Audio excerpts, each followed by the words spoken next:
உறவுகள் அனைவருக்கும் வணக்கம். திண்டுக்கல் மாவட்டம் நிலக்கோட்டை தாலுகா வத்தலக்குண்டு அருகில் உள்ள ராமநாயக்கன்பட்டியைச் சேர்ந்த செல்வமகன் ராமச்சந்திரன் என்பவருக்கும், விரிவீடு கணபதிப்பட்டியைச் சேர்ந்த சந்திரன் மகள் ஆர்த்தி என்பவரும் இன்ஸ்டாகிராம் மூலமாக இருவருக்கும் பழக்கம் ஏற்பட்டு கடந்த 3 மாதங்களுக்கு முன்பாக, அதாவது ஆர்த்தியினுடைய குடும்பத்தாரனுடைய கடும் எதிர்ப்புக்கு மத்தியிலே இவர்கள் திருமணம் செய்து கொண்டு தங்களுடைய வாழ்க்கை பயணத்தை தொடங்கி வாழ்ந்து வருகிறார்கள். இந்த நிலையில் ஆர்த்தியினுடைய தந்தை அடிக்கடி ராமச்சந்திரனை வழிமறுத்து தகராறு செய்ததாக கூறப்படுகிறார்கள். என்றைக்காவது உன்னை வெட்டி பழிவாங்காமல் விடமாட்டேன், என்னுடைய மகளை நீ கூட்டு போய் திருமணம் செய்து கொண்டாயா என்று சொல்லி தொடர்ந்து கூறி வந்த நிலையில், நேற்றைய தினம், அதாவது ராமச்சந்திரன் அவர்கள் பால் தொழில் செய்கிறார், ஆர்த்தி அவர்கள் பிகாம் 2ஆம் ஆண்டு கரூரில் ஒரு தனியார் கல்லூரியில் படிப்பதாக சொல்கிறார். ராமச்சந்திரன் அவர்கள் பால் கறந்து விட்டு விரிவீடு அருகிலுள்ள கூட்டாத்த ஐயம்பாளையம் என்னும் அந்த ஊர் அருகில் வரும்பொழுது, ஆர்த்தியினுடைய தந்தை சந்திரன் என்பவர்கள் வழிமறைத்து கையில் வைத்திருந்த அருவாளால் ராமச்சந்திரனை சராமரியாக வெட்டி படுகொலை செய்கிறார். சரி, ராமச்சந்திரனை வெட்டி படுகொலை செய்து விட்டார். படுகொலை செய்ததனுடைய விளைவு அவருக்கு என்ன கிடைக்கும் என்பது நாம் கேட்கணும். அவருக்கு என்ன கிடைக்க போகுது? அந்த சமுதாயத்திலே நாம் சாதி மறுப்பு திருமணத்திற்கு எதிராக களத்திலே நின்று போராடி அருவாளால் தன்னுடைய மகளினுடைய கணவரை சந்திரன் என்பவர் வெட்டி படுகொலை செய்தார். அதனால் சந்திரன் என்பவர் இந்த சாதியினுடைய பெரிய உச்சகட்டம் என்று இது சொல்ல போகிறாங்களா? இல்லை இந்த தேசத்திலே உங்களுக்கு பெரிய அவார்டு எதுவும் கொடுக்க போகிறாங்களா? ஐயா, யாருக்குமே கோபம் இருக்கும். நான் எந்த சாதி என்று சொல்லி குறிப்பிட்ட சாதியை பற்றி சொல்லலை. அது எந்த சாதியாக இருக்கட்டும், தேவர் சாதியாக இருக்கட்டும், தேவேந்திர சாதியாக இருக்கட்டும், நாடார் சாதியாக இருக்கட்டும், கோனார் சாதியாக இருக்கட்டும், வன்னியர் சாதியாக இருக்கட்டும், வேறு எந்த சாதியாக இருக்கட்டும், யாருக்குமே தன்னுடைய ஆசையாக வளர்த்த மகள் இன்னொருத்தனை தன்னுடைய விருப்பத்துக்கு மாறாக திருமணம் செய்தால் அது கோபம் வரத்தான் செய்யும். ஆனால் அந்த கோபத்திற்கு ஒரு எல்லை இருக்குது. ஒரு உயிரை பழி வாங்குகின்ற அளவிற்கு அவர்கள் என்ன தவறு செய்தார்கள்? நான் கேட்குறேன், இந்த நாட்டிலே அவர்கள் செய்த தவறு என்ன? 2 பேரும் விருப்பப்படி, இந்த ஜனநாயக நாட்டில் 2 பேரும் விருப்பப்படி திருமணம் செய்து கொண்டார்கள். அது ஒன்று காதலிச்சுட்டு ஏமாற்றிட்டு விட்டுட்டு போகல. அந்த பெண்ணை அடித்து நீ போய் நகை வாங்கிட்டு வான்னு சொல்லி துன்புறுத்தலை. அப்போ அவன் நல்லபடியாக உழைத்தினால் தன்னுடைய காதலித்து நம்ம வீட்டுக்கு கூட்டு வந்தோம், நம்மளை நம்பி வந்தவளை உழைத்தினால் காப்பாற்ற வேண்டும் என்று பால் கறந்து வேலை செய்து அந்த குடும்பத்தில் நல்லா தான் வாழ்ந்துக்கிட்டு இருக்கான். அப்போ இந்த சூழ்நிலையில் நீ அவனை வெட்டி கொள்றன்னா அப்போ உனக்கு எவ்வளவு ஆணவம், உனக்கு எவ்வளவு திமிரு. அப்போ அது ஆணவத்தினுடைய உச்சக்கட்டம், சாதியினுடைய உச்சக்கட்டமாகத்தான் பார்க்க முடிகிறது. சாதி மறுப்பு திருமணம் செய்து உனக்கு பிடிக்கலன்னா தலையை தெளிச்சு விடு. நீ சொத்து கொடுக்காத, பணம் கொடுக்காத, பொருள் கொடுக்காத, நகை கொடுக்காத, எதுவுமே கொடுக்காத. என்னை மீறி திருமணம் செஞ்சு விட என் வீட்டுக்குள்ளே வராதுன்னு சொல்லி அவன் போய் வாழ்க்கையை வாழ்ந்துட்டு போகிறான். அந்த பிள்ளை என்னமோ முடிவு வந்துட்டு போகுது. ஆனால் அதை விடுத்து விட்டு இன்றைக்கு அவனை வெட்டி நீங்கள் படுகொலை செய்கிறேன்னு சொன்னோம்னால் இதை விட மாற வேண்டியது அரசாங்கம். எவ்வளோ சட்டம் வேணாலும் போடட்டும். எல்லோரும் இந்த சாதி ஆணவ படுகொலைக்கு கடுமையான சட்டம் போடணும்னு சொல்கிறாங்க. சட்டம் போட்டு தண்டிக்கணும்னு சொல்கிறாங்க. இப்போயுமே என்ன படுகொலை செஞ்சால் சட்டம் இல்லாமல் இருக்கா? சட்டம் தண்டனை இல்லாமல் இருக்குதா? ஆக எல்லாமே இருக்குது. ஆனால் மாற வேண்டியது மனிதர்கள். சமுதாயத்தை நாம் தான் மாறணும். அந்தந்த தலைவர்கள் அந்த சமுதாயத்துக்கு விழிப்புணர்வு கொடுங்க. சில தலைவர்கள்லாம் சாதி வெறி பிடித்து கொண்டு சாதி ஆணவத்துக்கு எது ஆதரவாக இருக்கிறீங்க.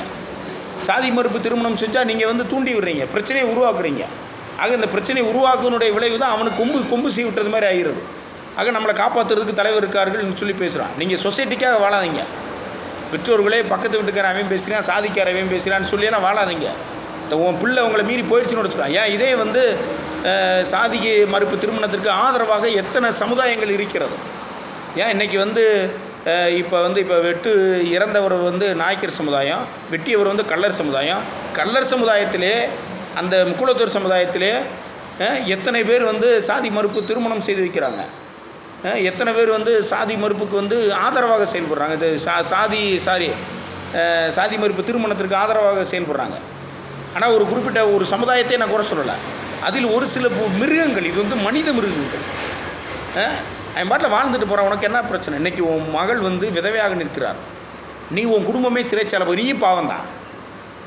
நீ வந்து இன்றைக்கி வெட்டிட்டு நீ நிம்மதியாக ஊரில் இருக்க முடியுமா? இல்லை சட்டம் விடுமா? காவல்துறை விடுமா? அரசு விடுமா? ஆக இதெல்லாம் நாம் புரிந்து கொள்ளணும். என்றைக்கு மாற்றம் வரப்போ சொல்லுங்க பார்ப்போம். அப்போ சாதி மறுப்பு பேசுனாங்கன்னா நாடக காதல்னு சொல்லி என்ன நாடக காதல் எவன் நடிக்கிறான்?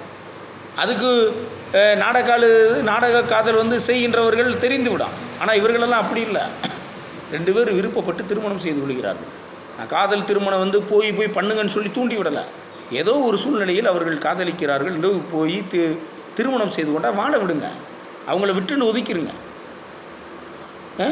இன்றைக்கு அவரை படுகொலை செய்திருக்கிறார்னு சொன்னோம்னால் இது வந்து மிகவும் ஒரு கனத்த இதயத்தோடு இதை பதிவிடுவதாக நாம் நினைக்க வேண்டிய சூழ்நிலை வருது.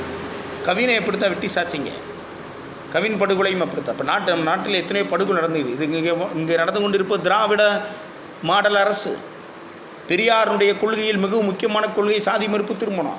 சாதி மறுப்பு திருமணம் செய்ய இந்த நாட்டில் நடக்க வேண்டும். அப்போ தான் சமூக நீதி பிறக்கும், சமத்துவம் பிறக்கும்னு சொன்னார் பெரியார். அவருடைய கொள்கையை பின்பற்றித்தான் ஒரு 60 ஆண்டுகளுக்கு மேலாக இங்கே திராவிட கட்சிகள் தமிழ்நாட்டை ஆட்சி செய்கிறது. குறிப்பாக திமுக வந்து பெரியார் கொள்கையிலே பிடிப்போடு நாங்கள் இருக்கிறோம், நாங்களெல்லாம் சாதிக்கு இன மொழிகளுக்கு அப்பாற்பட்டவர்கள், சமூக நீதியை நிலைநாட்டுவர்கள் என்று சொல்லி பீத்துக் கொள்ளுகிற திராவிட ஆட்சியில் தான், திமுக ஆட்சியில் இது போன்ற படுகொலைகள் தொடர்ந்து நடக்குது. அவ தடுப்பதற்கு என்ன செய்ய போகிறீங்க? ஆக உறவுகளே, அது எந்த சமுதாயமாக இருந்தாலும் மனிதன் மாற வேண்டும். மனிதர்கள் மாறவில்லை என்று சொன்னால் இந்த சமுதாயத்தில் ஒன்றுமே உயிருங்க. உயிரை படைப்பதற்கு மட்டும்தான் உங்களுக்கு உரிமை இருக்கிறது. அந்த உயிரை எடுப்பதற்கு எவனுக்கு உரிமை இல்லை. உன்னுடைய மகளாக இருந்தால் அந்த மகளை படைப்பதற்கு தான் உரிமை இருக்கிறது. அந்த உயிரை எடுப்பதற்கு உனக்கு உரிமை கிடையாது. நான் அப்படி இருக்கும் பொழுது இன்றைக்கு தம்பி ராமச்சந்திரன் அவர்கள் எந்த பாவம் செய்யாமல், எந்த தவறும் செய்யாமல் இன்றைக்கி படுகொலை செய்யப்பட்டிருக்கிறார்னு சொன்னோம்னால் இது அனைவரையுமே, தமிழ்நாட்டில் உள்ள அனைவரையுமே நாம் தலைகுனியக்கூடிய சூழ்நிலைகள் இந்த நூற்றாண்டிலே இருக்க வேண்டும். இன்றைக்கி 2025ஆம் ஆண்டில் இருக்கிறோம். நவீன உலகம், டெக்னாலஜி ஃபார் க்ரோத், அறிவியல் வளர்ச்சியில் இருக்கிறோம். இன்றைக்கி நகரத்தில் கூட அதிகமாக நடக்கிறது இல்லை, கிராமப்புறங்களில் தான் நடக்கிறது. காரணம், அந்த மக்களுக்கு விழிப்புணர்வு இல்லை என்றதான். அரசியல் செய்ய வேண்டும் என்பதற்காக சில அரசியல் தலைவர்கள் அந்த சாதி வெறியை தூண்டி விடுவதனுடைய விளைவு தான் இது போன்ற சம்பவங்கள் நடக்கிறது. இதை அரசு வந்து, அதாவது சாதி மறுப்பு திருமணத்திற்கு எதிராக பேசுகிறவர்கள் மீது உரிய நடவடிக்கை எடுக்க வேண்டும். அந்த கருத்துக்களை பதிவிடுவர்கள் மீது நடவடிக்கை எடுக்க வேண்டும். வன்முறையை தூண்டுவர்கள் மீது நடவடிக்கை எடுக்க வேண்டும். இது போன்ற சம்பவங்கள் இனிமேல் வராமல் இருக்க அரசு எவ்வளவுதான் சட்டத்திட்டங்களை கொண்டு வந்தாலும் கூட சமூக நிலை மாற வேண்டும், சமூக கட்டமைப்புகள் மாற வேண்டும், நல்ல கருத்துக்கள் போய் சேர வேண்டும், நல்ல தலைவர்கள் நல்ல கருத்துக்களை கொண்டு போய் அந்த மக்களிடம் திணிக்க வேண்டும் என்பதை நான் கோரிக்கையாக வைக்கிறேன் தோழர்களே. அதற்கு சம்பந்தப்பட்ட நபர்களுக்கு கடுமையான தண்டனைகள் வழங்கி கொடுப்பதற்கு தமிழக அரசும் காவல்துறையும் அதற்கான முயற்சி எடுக்க வேண்டும். பாதிக்கப்பட்ட குடும்பங்களுக்கு நிவாரண நிதி வழங்க வேண்டும். இன்றைக்கி அந்த பிள்ளை வந்து எந்த பக்கம் போகும்? தகப்பன் பக்கம் போக முடியாது, கணவர் பக்கமும் இன்றைக்கி கணவர் இல்லை, கணவர் இல்லாட்டி அவங்களோட சூழ்நிலை. இன்றைக்கி அந்த பிள்ளை இன்றைக்கி அனாதையாக நிற்க வைத்து விட்டார் அவருடைய தந்தை. இது அவர் அறியாமையில் செய்கிறதான். இது அவருக்கு அறியாமை. சமூக கட்டமைப்பு அந்த அந்த சில பேரினுடைய தூண்டுதல் தான். சமுதாயத்தில் எல்லோரும் அப்படி செய்ய மாட்டாங்க. இப்படி ஒரு சில அறியாமையினுடைய செய்கிறனுடைய விளைவு அந்த குடும்பமும் பாதிக்கப்படுகிறது, ஒரு உயிரும் இன்றைக்கு பறிபோயிருக்கிறது என்று சொல்லி இந்த ஆணவ படுகொலைகளுக்கு கடுமையான சட்டத்திட்டங்கள் கொண்டு வந்து தகுந்த நடவடிக்கை எடுக்க வேண்டுமாய் கேட்டுக்கொள்கிறேன் தோழர்களே. வணக்கம்.